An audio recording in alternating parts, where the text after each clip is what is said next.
Property విషయంలో confusion గా ఉన్నారా? గేటెడ్ కమ్యూనిటీలో ఫ్లాట్ తీసుకోవాలా లేదా విల్లా తీసుకోవాలా? మన పిల్లల భవిష్యత్ కోసం ఓపెన్ ఫ్లాట్ తీసుకోవాలా? మన హైదరాబాద్ లో ఏ లొకేషన్ లో కొంటే మంచి అప్రిసియేషన్ వస్తుంది? మరి నమ్మకమైన ప్రాపర్టీ కొనాలంటే నమ్మకమైన గైడ్ కావాలి కదా. ప్రాపర్టీ అడ్వైజర్ కోసం సంబంధించండి వరాహస్వామి ప్రాపర్టీ గూగులర్. కాంటాక్ట్ 7207218485.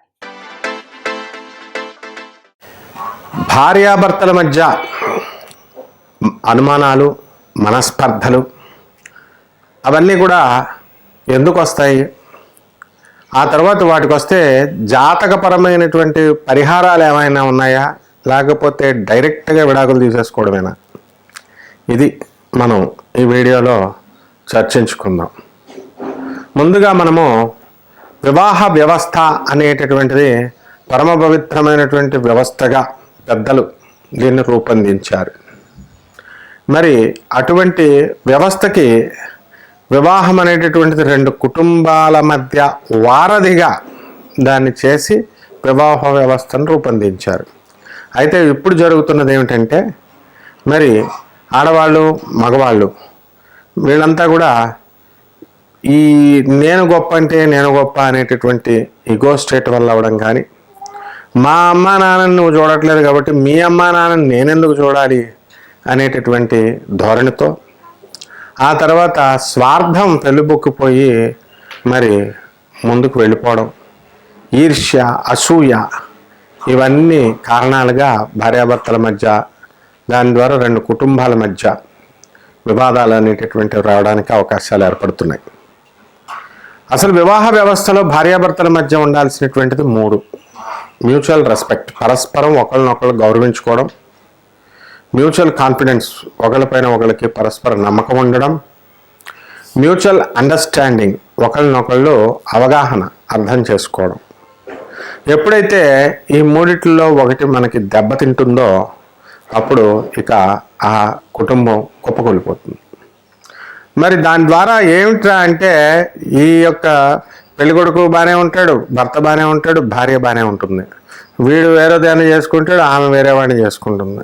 కానీ ఎవర్రా నష్టపోతున్నారంటే మధ్యలో పుట్టినటువంటి పిల్లలు.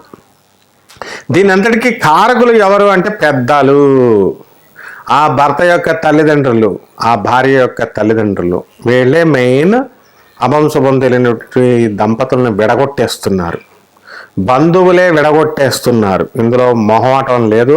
నిర్మోహమాటంగా మన సినీ యాక్టర్ అయినటువంటి అన్నపూర్ణమ్మ, ఆవిడ పాపం తన అనుభవాల్లో తన కూతురు కాపురంలో లాస్ అయ్యి ఆమె కూతురు కాల్చుకొని సూసైడ్ చేసుకొని చనిపోయింది. ఆమె ఇంటర్వ్యూలను స్వయంగా మీరు యూట్యూబ్లో చూడొచ్చు. ఇలా ఎంతోమంది కుటుంబాలు మరి ఇవన్నీ కూడా కకావికలాలైపోతున్నాయి. దానికి కారణం ఏంటంటే, ఈ టెలిఫోన్ ఒక మాధ్యమం అయిపోయింది. ఈ ఫోన్ల ద్వారా వీళ్ళంతా కూడా ఎప్పటికప్పుడు మరి మీ నాన్నగారు ఏం చేస్తున్నారు, మీ అమ్మగారు ఏం చేస్తున్నారు అని చెప్పేసి వీళ్ళు ఫోన్లు మాట్లాడుకోవడం. ఇంకా అక్కడి నుంచి ప్రారంభమయ్యి ఇక ఈ భర్త ఇతనేమో వాళ్ళ తల్లిదండ్రులతో గంటల గంటల సోది, ఈ అమ్మాయి వాళ్ళ తల్లిదండ్రులతో గంటల గంటల సోది. ఈ సోది విషయాలు కామన్ మ్యాటర్స్ ఏమన్నా ఉంటాయంటే, భర్త పైన చాడీలు భార్య చెప్పడం, భార్య పైన చాడీలు భర్త చెప్పడం. ఈ తల్లిదండ్రులు వార్ధక్యంలో వచ్చిన తర్వాత కృష్ణారామ అని అనుకోకుండా వీళ్ళు ఉచిత సలహాలు ఇవ్వడం, తమ 30 సంవత్సరాల 40 సంవత్సరాల అనుభవాన్ని అంతటిని పిల్లల్ని, అరే ఎలా ఉండరా, మీ ఆవిడ్ని ఎలా చూడరా, మీ ఆవిడ్ని ఎలా చూసుకో, అలా చూసుకో అని చెప్పి మంచిగా చెప్పకుండా వాళ్ళని అక్కల్ని ఇలా చూడు, చెల్లెల్ని ఇలా చూడు అని ఆడబడుచులు, మెయిన్గా కాపరాలు విడదీసేసేది ఆడబడుచులే, భర్త చెల్లెళ్ళు, ఈ యొక్క భర్త అక్కలు. అసలు వీళ్ళకి వివాహం అయిపోయిన తర్వాత వేరే కుటుంబాలకు వెళ్ళిపోయిన తర్వాత వీళ్ళకి ఏం అవసరం? అసలు వీళ్ళ కాపరాల్లోకి రావాల్సినటువంటి అవసరం ఏంటి? మార్వాడి సాంప్రదాయం చాలా మంచిది. మార్వాడీలు వివాహం చేసిన తర్వాత వాళ్ళ ఆడపిల్ల చనిపోయింది అని చెప్పి వదిలేస్తారు. అంటే ఇంకా వాళ్ళ కాపురాల్లో ఆ అమ్మాయి తన తల్లిదండ్రులకి కంప్లైంట్లు, భర్త మీద అత్తమామల మీద కంప్లైంట్లు చెప్దామంటే వాళ్ళు వినరు. మార్వాడి తల్లిదండ్రులు, ఆడపిల్ల తల్లిదండ్రులు, చనిపోయావు, నీ సంబంధం లేదు, నేను తంతడా మీ ఆయన, లేకపోతే మీ అమ్మ మీ అత్త వాళ్ళు ఏం చేసుకుంటారో చేసుకోండి, అది మీ కుటుంబం, నీకు మా కుటుంబంతో సంబంధం లేదు అని చెప్పేసి చక్కగా వాళ్ళు నిష్కర్షగా ఉండబట్టే మారవాడి కుటుంబ వ్యవస్థలో డైవర్సీలు అనేటటువంటివి తక్కువగా ఉన్నాయి. డైవర్సులు అనేటటువంటివి మరి అత్యధికంగా డైవర్సులు ఏ రాష్ట్రాల్లో ఉందా అంటే మన తెలుగు రాష్ట్రాల్లోనే అన్నమాట. అమ్మ అతి గారాభంగా పిల్లల్ని పెంచడం, వాళ్ళకి పనులు చెప్పకుండా ఏమండి మా పిల్లలకి వంట రాదండి అని గొప్పగా చెప్పుకోవడం, మరి ఈ విధంగా అక్కడ భర్త కుటుంబం దగ్గరికి వెళ్ళిన తర్వాత అందరితో కలిసి ఉండు అని చెప్పకుండా ఇలా అనేసిందా మీ అత్త, ఇలా అనేసిందా మీ మామ అని చెప్పి ఎగవేయడం.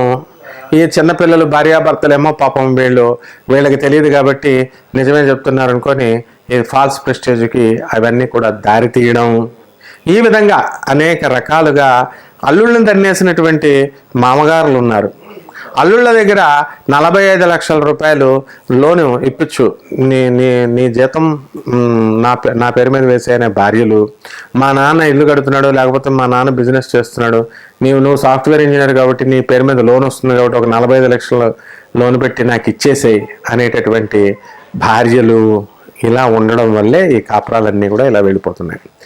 మీరంతా కూడా వివాహం అయిన తర్వాత భార్యాభర్తలు తమ పిల్లల్ని తమ కుటుంబాన్ని వీళ్ళని చూసుకోకుండా అసలు మీకు ఏం పని మీ అక్కలతో మీ చెల్లెలతో అలా మీ అమ్మలతో మీ నాన్నలతో, అలాంటప్పుడు మీరు ఎందుకు వివాహాలు చేసుకోవాలా? ఏం ప్రేమ అంటే ఇదేనా? భర్త సాఫ్ట్వేర్ ఇంజనీర్లను చేసిన తర్వాత తండ్రి చచ్చిపోతే 6 నెలల పాటు రాని కొడుకులను చూశాను నేను. 6 నెలలు ప్లేన్ టికెట్స్ ఎక్కువగా ఉన్నాయి తర్వాత వస్తానని చెప్పి చిన్నప్పటి నుంచి పెంచి పెద్ద చేసిన తల్లిని పలకరించడానికి వాడు రాలేదు. వాడికి దేవుడు ఏం శిక్ష విధించాడో తెలుసా? వాడి బెల్లమాన్ని వదిలేసింది.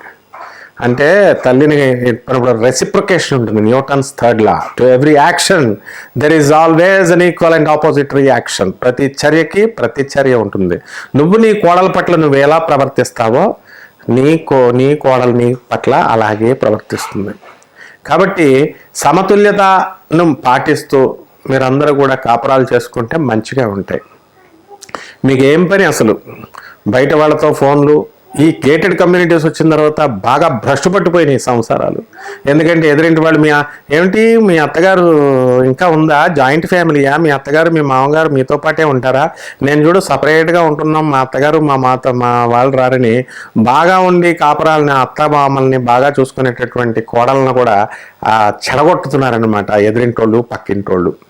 సో ఈ అమ్మలక్కలంతా కూడా ఒక చోట చేరి మరి చక్కగా కన్స్ట్రక్టివ్ స్టెప్స్, దేశానికి పనికొచ్చే పనులు చేయరు, పేదవాళ్ళకి రూపాయి ఎవరు, పేదవాళ్ళకి పనికొచ్చే పనుల గురించి ఆలోచించరు, వీళ్ళ సంసారాలు వీళ్ళ చేసుకోరు, వీళ్ళ సంసారాలు ఎదురు సంసారాలు పోతే వాళ్ళని కలుపుదామా అనే ఆలోచన ఉండదు.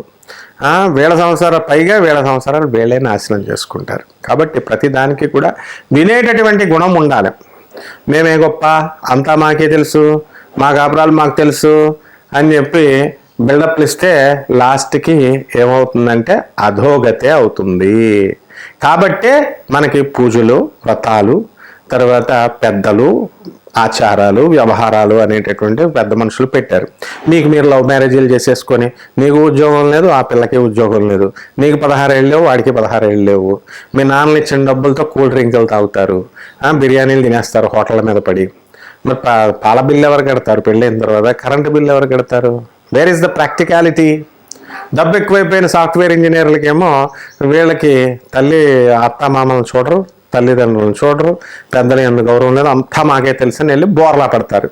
ఇప్పుడున్నటువంటి కోర్టుల్లో కేసుల్లో అధిక శాతం భార్యాభర్తల గొడవల్లో ఉన్నటువంటి కేసులు సాఫ్ట్వేర్ ఇంజనీర్లు నెంబర్ 1 పొజిషన్లో ఉన్నారు. నెంబర్ 2 పొజిషన్లో డాక్టర్లు ఉంటారనమాట. ఇలాగా చదువుకున్నటువంటి వాళ్ళే ఎక్కువ ఉంటారు, చదువు లేనటువంటి వాళ్ళు బ్రహ్మాండంగా జాగ్రత్తగా కాపురాలు చేసుకుంటున్నారు. కాబట్టి ఇక్కడ కావలసినది మనకేంటంటే అండర్స్టాండింగ్ కావాలా, పెద్దలు చెప్పేది వినాలా, మితిమీరిన ప్రేమిస్తే మితిమీరించేసి తల్లిదండ్రులను ప్రేమించడం. నా అన్నలు, నా చెల్లెళ్ళు రేపొద్దున్న నీ పిల్లలకి చదవడానికి వాళ్ళు ఏ కోర్సు మంచిదో కూడా చెప్పరు. నీ తమ్ముళ్ళు, మీ అన్నలు, దిస్ ఇస్ ద సొసైటీ. కాబట్టి గరికపాటి నరసింహారావు గారు ఏం చెప్పారు చక్కగా కామెడీగా, మా గురువు గారు ఆయన మరి ఏమన్నారు, ఒక ఆవిడ రోజు ఫోన్ చేస్తూ ఉంటుంది తల్లికి, చేస్తూ ఏం కూర వండావమ్మా అని ఫస్ట్ రోజు అడుగుతుంది. దొండకాయ కూర వండానమ్మా అంటుంది. 4 రోజులు ఫోన్ చేయదు తల్లి, వీళ్ళ ఇంట్లో కూరగాయల దొండపాదు ఉంది, మళ్ళీ 4 రోజుల తర్వాత ఫోన్ చేసినప్పుడు ఏం కూర వండామమ్మా అంటే మళ్ళీ రొటేషన్లో దొండకాయ వచ్చింది. ఆ దొండకాయ కూర వండానమ్మా అంటే ఏంటి రోజు దొండకాయ కూరైనా మీ అత్తగారు వండుతుంది మేము వండుతున్నాం అని చెప్పేసి ఎగేయడం ఈ చిన్నపిల్లల్ని. ఈ విధంగా కాపురాలు కుప్పకూలిపోతున్నాయని చక్కగా చెప్పారు ఆయన. బట్ ఇవన్నీ కూడా వాస్తవాలు. మరి వీటికి కంపల్సరీ రెమెడీస్ ఉన్నాయి. ఇవన్నీ కూడా జాతక దోషాల వల్లనే. మీ కుజ దోషాలు మేము జాతకాలు చూసుకోలేదండి, అప్పుడు బ్రహ్మాండంగా కాపురాలు చేసేసామండి, ఇప్పుడు జాతకాలు చూసుకుంటున్నామండి, చూసుకొని చేస్తున్నామండి, అయినా సరే మేము ఎందుకు ఎలాగ అయిపోతున్నాయంటే ముందు నీ యాటిట్యూడ్ చేంజ్ చేసుకోవాలి. తర్వాత గ్రహ దోషాలు అనేటటువంటివి కుజదోషాలు, మంగళ దోషాలు, తర్వాత కాలసర్పదోషాలు, సర్పదోషాలు, పితృదోషాలు, ఎక్స్టెన్షన్ దోషాలు చాలా ఉంటాయి. ఈ దోషాల వల్ల ఇవన్నీ కూడా వస్తాయన్నమాట. కాబట్టి ముందుగా మనం ఈ యొక్క దోషాలకి పరిహారాలు మనం తెలుసుకుందాం. Hi, my name is Gautam and I actually stay in Markajgir itself. Like, I had this back pain. It's been 1.5 years. I have tried many treatments like chiropathy, oil massage, physiotherapy especially, but it didn't work out as much like what I expected. I strongly suggest homeopathy because నేను personally allopathy చాలా suffer అయినా. And I definitely do not recommend allopathy. You people can carry on with the homeopathy. Area Malkajgiri and doctor name is like Nageswar Rao and the clinic name is Neocare Homeopathy. మిథున రాశి. ఈ మిథున రాశి వారికి మరి భార్యాభర్తల మధ్య కొట్లాటలు చాలా అధికంగా ఉంటాయి. ఎందుకంటే మిథున రాశి వారి యొక్క లక్షణాలు ఏంటంటే ప్రతిదీ బోర్ కొట్టేస్తుంది. వెంటనే ఎక్కువ 10 రోజులు ఫ్రెండ్షిప్ చేస్తే చాలా బోర్ కొట్టేస్తుంది. వేరే వాళ్ళతో ఫ్రెండ్షిప్ చేయాలా, ఎంతసేపు కూడా మనము కొత్తదనాన్ని ఆస్వాదించాలి అనేటటువంటి లక్షణము ఈ యొక్క మిథున రాశి వాళ్ళకు ఉంటుంది. కాబట్టి వీళ్ళు ఏంటంటే ఎక్కువగా వీళ్ళు మొండితనము, ఇతరులు చెప్పేది వినకపోవడము, అధిక పౌరుషము, ఇవన్నీ కూడా మరి ఉండడం, కొంచెం సెల్ఫిష్గా వీళ్ళు ఉండడము, గోడ మీద పిల్లిలాగా వ్యవహరించడము, ఎటో ఒకటి తేల్చి పడేయకుండా నాన్పుడి వ్యవహారము, ఇవన్నీ కూడా చేయడం ద్వారా భార్యకి కానీ భర్తకు కానీ ఒకరిపైన ఒకరికి ఇరిటేషన్ వచ్చేస్తుంది. ఇప్పుడు ఇవన్నీ కూడా ఇప్పుడు గురుబలం తగ్గిపోయింది. జూలై నెల 2024 సంవత్సరంలో మనకి గురుబలం ఈ మిథున రాశి వారికి తగ్గిపోయి వ్యయస్థితిగతుడై ఉన్నాడు. కాబట్టి ఇటువంటి వాళ్ళంతా కూడా భార్యాభర్తల మధ్య కొట్లాటలు జరుగుతున్నాయి, కోర్టుల్లో వ్యవహారాలు ఉన్నాయి, కోర్టులో విడాకులు కేసు వేసుకొని కూడా మళ్ళీ విత్డ్రాల్ చేసుకుని పెద్ద మనుషుల్లోకి వెళ్ళి మళ్ళీ కొడుకుంటున్నటువంటి వాళ్ళు ఉన్నారు. అనేకమైనటువంటి రకాల కేసులు నేను చూస్తున్నాను.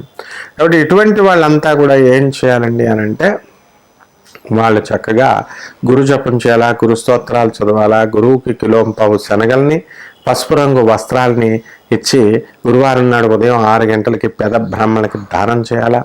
అలాగే దత్తాత్రేయ స్వామి వారు గానగాపురం వెళ్ళి దత్తాత్రేయ స్వామి వారి అనుగ్రహం కోసం వారి యొక్క నిర్గుణ పాదుకల్ని మనం దర్శించుకోవాలా. గురుచరిత్ర పారాయణ అనేటటువంటిది ఒక నియమనిష్టలతో మడి ఆచారాలతో మీరు చదవడం, ఆ తర్వాత అష్టతీర్థాల్లో స్నానం చేయడం, అలాగే ఈ యొక్క జమ్మి చెట్టు చుట్టూ ప్రదక్షిణలు చేస్తూ జమ్మి చెట్టుకి చక్కగా నీళ్లు పోసి దీపం పెట్టి అగరబత్తీలు పెట్టి ఆరాధించడం ద్వారా ఈ మిథున రాశి వాళ్ళకు ఉన్నటువంటి భర్తల మధ్య ఉన్నటువంటి గొడవలన్నీ కూడా సమసిపోతాయి. అలాగే మీ ఇంట్లో ఈ బుధుడు యొక్క ఇది కాబట్టి మనం ఏం చేయాలండి అని అంటే ఈ యొక్క బగళాముఖి అమ్మవారి యొక్క హోమాన్ని మీ ఇళ్లలో జరిపించుకోవడం ద్వారా ఈ బుధుడి యొక్క ఆగ్రహం తొలగిపోయి మీకు శుభాలు కలుగుతాయి. శుభమస్తు.